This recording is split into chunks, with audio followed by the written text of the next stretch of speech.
Everyone, welcome back again. तो standard 8 scholarship में mathematics में हमने जो लेसन स्टार्ट किया था एरिया, उसके ऊपर इसके पहले हमने एक्सरसाइज 21.1 देखी है और उसके बाद एक्सरसाइज 21.2 में से 5 एग्जांपल्स हमने देख लिए थे जो कि है नवनीत के बुक से।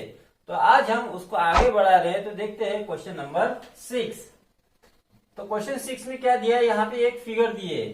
सो क्वाड्रिलेटरल एबीसीडी, तो ये एबीसीडी ये जो क्वाड्रिलेटरल है this is a rectangle. Semi circles are drawn on AB and CD, तो ये जो एबी साइड है और सीडी साइड है ये दो साइड्स के ऊपर सेमी सर्कल इस तरह से निकाले गए है। Length AB equal to 7 centimetre, तो ये जो एबी लेंथ है इसकी मेजर दिया है 7 सेंटीमीटर और एडी की मेजर दिया है 10 सेंटीमीटर। तो ये एडी हो गई 10 सेंटीमीटर। तो रेक्टेंगल की हमें लेंथ और ब्रेड्थ यहाँ पे दी है।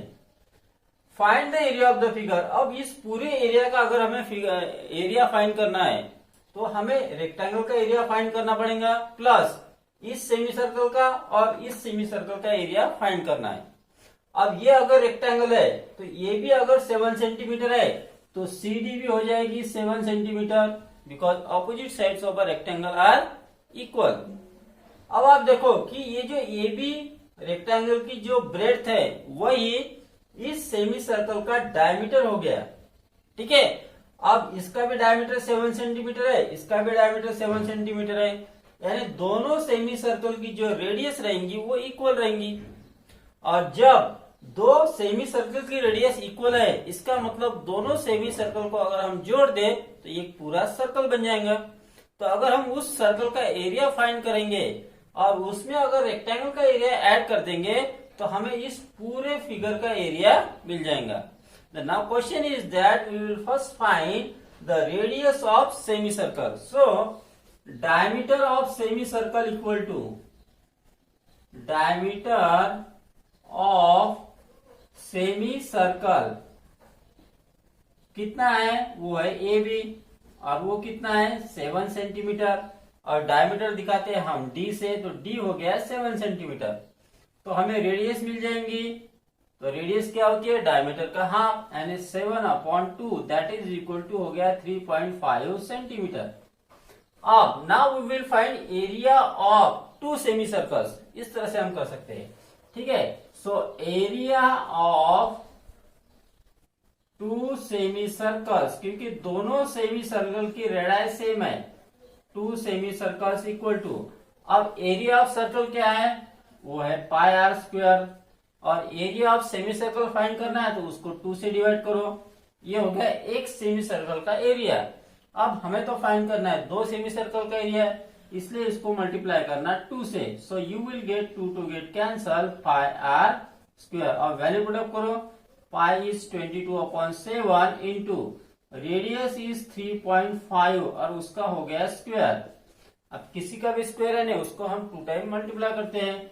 सो 22/7 मल्टीप्लाई 3.5 इंटू 3.5। अब देखो 7 से 35 डिविजिबल है, 7 1 जा 7, 7 5 जा 35। अब डेसिमल पॉइंट एक डिजिट के बाद है तो यहाँ पे आ गया 0.5।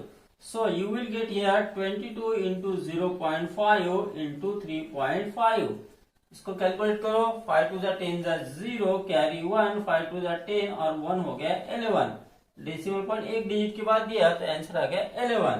सो 11 मल्टीप्लाइड बाय करेंगे हम 3.5 दैट इज इक्वल टू 11 5 जा 55, कैरी 5, 11 3 जा 33 प्लस 5 38 और डेसिमल पॉइंट दिया एक डिजिट के बाद और यूनिट लिख ले यहाँ पे स्क्वायर सेंटीमीटर। तो ये हो गया दोनों सेमी सर्कल का एरिया। अब हम फाइंड करेंगे area of rectangle. Now area of rectangle equal to, rectangle के एरिया का फॉर्मूला आपको पता है, that is length into breadth. अब लेंथ कितनी है 10, ब्रेड कितनी है 7, तो इसका एरिया आ गया 70 square centimetre. Now we will find area of figure. तो पूरे फिगर का एरिया अगर हमें फाइंड करना है तो रेक्टेंगल के एरिया में दोनों सेमी सर्कल का एरिया ऐड करेंगे। रेक्टेंगल का एरिया 70 है प्लस और दोनों सेमी सर्कल का एरिया 38.5 है, दैट इज इक्वल टू आ गया 108.5 square centimetre. So which option? तो option 2 is the correct answer. Next question is question number 7। The lengths of sides of a triangular field are 11 metre, 60 metre and 61 metre. तो ये triangular field के हमें 3 side यहाँ पे दिए हैं। What is the expenditure for growing grass in the field at the rate of ₹10 per meter square? तो उस ट्रायंगुलर फील्ड में अगर हमें घास उगानी है तो उसके लिए टोटल खर्चा कितना आएगा, जिसका रेट है 10 रुपीज पर मीटर स्क्वायर, यानी 1 मीटर स्क्वायर के लिए 10 रुपया खर्चा आता है। तो पूरे ट्रायंगुलर फील्ड में घास उगाने के लिए टोटल खर्चा कितना आएगा? अब यहाँ पे देखो, हमें इसके लिए सबसे पहले तो एरिया फाइंड करना है, और एरिया ऑफ ट्रायंगल है 1/2 इंटू बेस इंटू हाइट। अब यहाँ पे हाइट तो दी नहीं है, तो इसके लिए दूसरा एक फार्मूला है एरिया ऑफ ट्रायंगल का, दैट इज हेरोइंस फार्मूला। और वो फार्मूला क्या है? Area of triangle is equal to S into S minus A, S minus B into S minus C. ये फार्मूले का हमें यूज करना है। अब इसमें एस क्या है? S is the semi perimeter of triangle. वो क्या कैसे निकालेंगे? तीनों साइड को ऐड करके हम उसका हाफ करेंगे। Perimeter of triangle is sum of all sides, और सेमी पेरीमीटर है ना उसका हाफ। तो एस इज इक्वल टू हो गया तीनों साइड के एडिशन, और उसको 2 से डिवाइड करो। अब इस क्वेश्चन में साइड्स कौन से है? यानी ए इज इक्वल टू हो गया 11 metre, b is equal to हो गया 60 metre and c is equal to हो गया 61 मीटर। अब सबसे पहले तो हमें एस की वैल्यू फाइंड करनी है। So you will get S is equal to 11 plus 60 plus 61 upon 2, that is equal to, यहाँ पे आ गया 2 और यहाँ पे आ गया 13, that is equal to 66 metre. तो ये हो गया semi perimeter of the triangle. Now we will find area of triangle is equal to area of triangle is equal to, अब ये जो फार्मूला है इसमें ये वैल्यूज हमें पुट अप करनी है। अब यस की वैल्यू कितनी है? 66, तो मैंने यहां लिख लिया 66। 66 माइनस ए की वैल्यू है 11, 66 माइनस बी की वैल्यू है 60 और 66 माइनस सी की वैल्यू है 61। या हर एक इसमें ब्रैकेट करना जरूरी है। That is equal to square root of 66 into यहाँ पे सब्ट्रैक्ट करो तो आ गया 55, यहाँ पे सब्ट्रैक्ट करो तो 6 आ गया, और यहाँ पे सब्ट्रैक्ट करो तो 5 आ गया।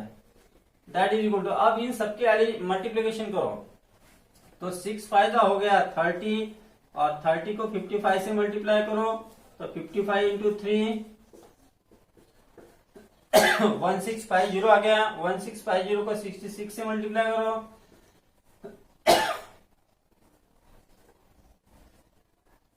तो इतना आ गया। ठीक है, तो 0 0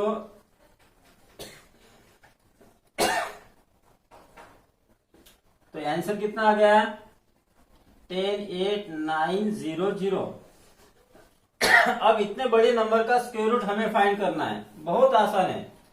अब क्या करो, इसमें से 2 जीरो को छोड़ दो तो बची नंबर 1089। अब 1089 कौन से दो नंबर्स के स्क्वायर के बीच में? तो आप देखो कि 30 का स्क्वायर आ गया 900 और 40 का स्क्वायर आ गया 1600। तो 1089 ये 30 और 40 के बीच में किसी का तो भी स्क्वायर है, वो कैसे फाइंड करना? अब यहाँ पे देखो 9 है। अब कौन से ऐसी डिजिट्स होता है जिसका स्क्वायर करने के बाद यूनिट प्लेस पे 9 आता है? वो होती है एक तो 3, क्योंकि 3 का स्क्वायर आता तो 9 आता है, 7 का स्क्वायर करो तो 49 आता है। मतलब या तो 3 रहेंगी या 7। तो 30 के आगे और 40 के पहले ऐसे कौन से नंबर है जिनके यूनिट प्लेस में 3 और 7 है? वो या तो ये 43 होती है, या फिर सॉरी ये 33 रहेंगी, या फिर 37 रहेंगी। अब ये नंबर देखो 1089 किसके क्लोज है? क्या वो 900 के क्लोज है या 1600 के क्लोज है? तो वो 900 के क्लोज है, इसलिए हमें पहले नंबर लेनी है, स्मॉल नंबर।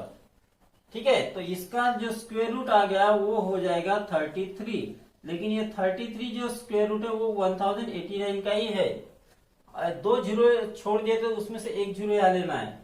तो ये जो है ये 330 का स्क्वायर हो जाएगी ये नंबर, ठीक है। और अगर हम स्क्वायर रूट फाइंड करेंगे सो यू विल गेट हियर 330 और यहाँ लिखेंगे यूनिट मीटर। अब एरिया है तो लिखेंगे स्क्वायर मीटर। अब देखो ट्रायंगुलर फील्ड का एरिया मिल गया, हमें फाइंड करना है expenditure. Therefore we will find total expenditure is equal to, उसके लिए हम क्या करते हैं एरिया को रेट से मल्टीप्लाई करते हैं। So you will get ₹3,300। So which option?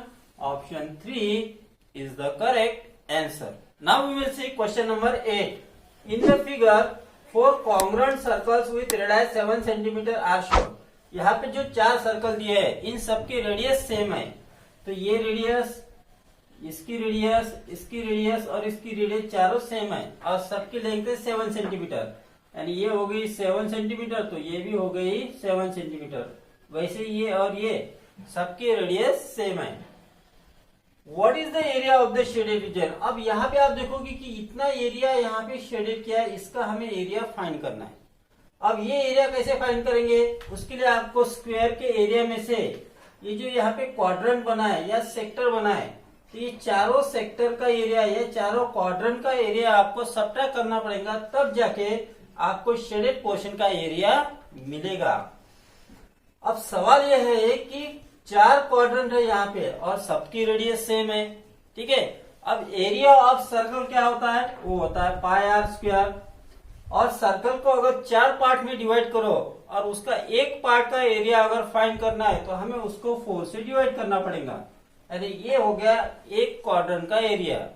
और इसको अगर हमें 4 क्वाड्रेंट का एरिया फाइंड करना है क्योंकि सबकी रेडियस सेम है तो इसको मल्टीप्लाई करेंगे 4 से, तो 4 4 cancel, that is equal to आता है पाई आर स्क्वायर। और पाई आर स्क्वायर क्या है? That is the area of circle. इसका मतलब क्या हुआ कि सेम रेडियस वाले अगर 4 क्वाड्रेंट को मिला दे, 4 सेक्टर्स को मिला दे तो हमें एक पूरा सर्कल मिलता है, ठीक है। So first we will find area of 4 quadrant. So radius is given that is 7 centimetre, therefore area of 4 sectors बोलेंगे, ठीक है, या फिर क्वाड्रेंट भी बोल सकते हो। 4 sectors equal to 4 multiply area of circle pi are square है और सेक्टर का फाइंड करना तो उसको 4 से डिवाइड करो, ठीक है। दैट इज इक्वल टू हो गया pi are square. Value put up करो 22/7 इंटू 7 का स्क्वायर, ठीक है। So you will get 22 into 7। यहाँ पे मिल जाएगा 154 स्क्वायर सेंटीमीटर। अब एरिया ऑफ स्क्वायर फाइंड करेंगे। सो एरिया ऑफ स्क्वायर फाइंड करने के लिए सबसे पहले आपको साइड फाइंड करनी पड़ेगी। तो साइड ऑफ स्क्वायर, अब इसमें आप देखो कि साइड पूरी ए बी हो गई, उसमें से हाफ पार्ट 7 है और हाफ पार्ट 7 है, तो साइड कितनी हो गई? 7 + 7 that is equal to 14 centimetre. Therefore area of square is equal to, formula क्या है? साइड स्क्वायर, और साइड कितनी है? वो है 14, यानी 14 का square that is equal to, अब देखो 14 का स्क्वायर कितना है? 15 का स्क्वायर 225 है, तो 14 का हो गया 196 स्क्वायर सेंटीमीटर, ठीक है। अब area of shaded region find करेंगे। Area of shaded region is equal to, shaded region का एरिया फाइंड करने के लिए स्क्वायर के एरिया में से 4 क्वाड्रेंट का एरिया सब्ट्रैक्ट करो। स्क्वायर का एरिया है 196 और इसका है 154, सब्ट्रैक्ट करेंगे तो यहाँ आ गया 2, यहाँ आ गया 4, तो 42 स्क्वायर सेंटीमीटर हो गया। तो विच ऑप्शन? तो option first is the correct answer. Next we will see question number 9। The length and breadth of a hall are 18 metre and 15 metre. इसका मतलब जो हॉल है वो कौन से शेप का है? That is in rectangular shape. How many square tiles of length 25 centimetre will be required to be fitted on the floor of the wall? Of the wall नहीं चाहिए यहाँ पे, ऑफ द हॉल चाहिए, ठीक है। तो उस हॉल में 0.25 सेंटीमीटर साइड वाले ऐसे कितने स्क्वायर टाइल लग सकते हैं। अब यहाँ पे देखो, जो हॉल का डायमेंशन दिया है वो मीटर में है और टाइल का डायमेंशन दिया है सेंटीमीटर में। जब भी हमें नंबर ऑफ टाइल्स फाइंड करने हैं तो उसकी यूनिट सेम होनी चाहिए, और नंबर ऑफ टाइल्स फाइंड करने के लिए हम एरिया ऑफ फ्लोर को एरिया ऑफ टाइल से डिवाइड करते हैं। So will see here number of tiles equal to area of hall upon area of tile। ठीक है, एरिया ऑफ टाइल। अब हॉल रेक्टेंगुलर शेप का है तो उसका एरिया लेंथ इंटू ब्रेड्थ है। लेंथ है 18 मीटर मल्टीप्लाई ब्रेड्थ है 15 मीटर अपॉन, और जो टाइल है वो स्क्वायर शेप की है तो उसका एरिया है साइड स्क्वायर, यानी साइड इंटू साइड।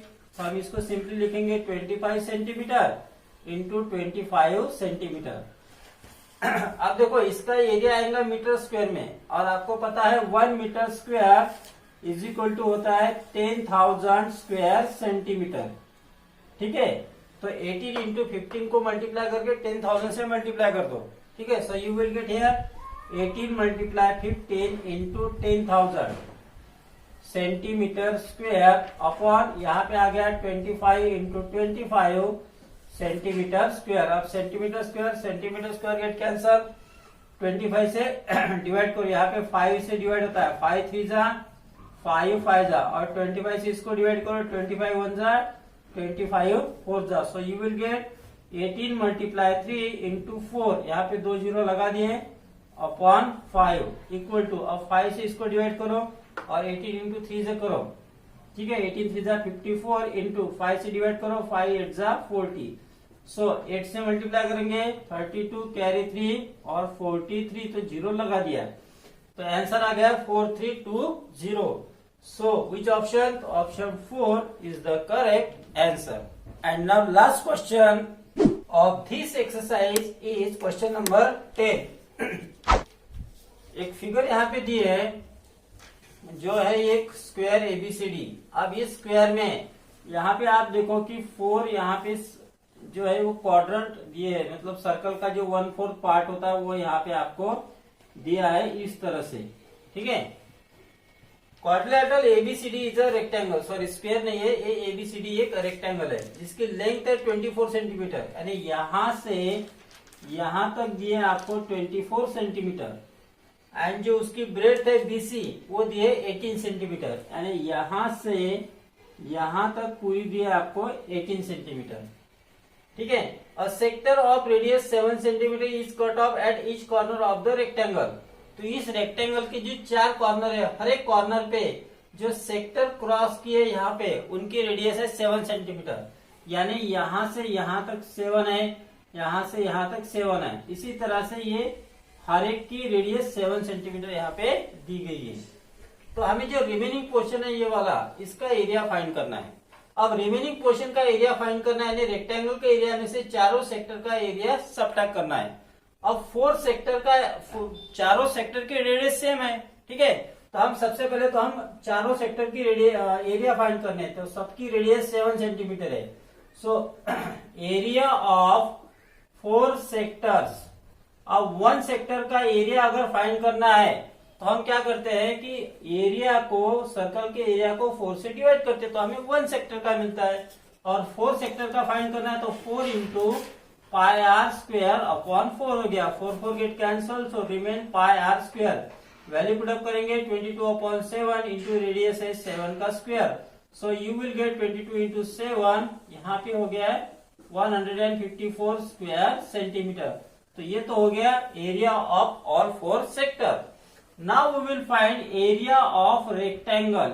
ओके, अब रेक्टेंगल का एरिया है लेंथ इंटू ब्रेड। अब उसकी लेंथ है 24 इंटू ब्रेड है 18, सो यू विल गेट 18 4 जा 72 कैरी 7, 18 2 जा 36 और 7 हो गए 432 स्क्वायर सेंटीमीटर। ठीक है, अब area of remaining portion, area of remaining figure, ठीक है, रिमेनिंग फिगर का एरिया अगर हमें फाइंड करना है तो रेक्टेंगल के एरिया में से 4 सेक्टर्स का एरिया सबट्रैक्ट करेंगे। सो यू विल गेट हियर 8, यहाँ पे हो गए 7 और यहाँ पे 2 तो 278 स्क्वायर सेंटीमीटर ये हो गया रिमेनिंग फिगर का एरिया। सो विच ऑप्शन 278, तो option 3 is the correct answer.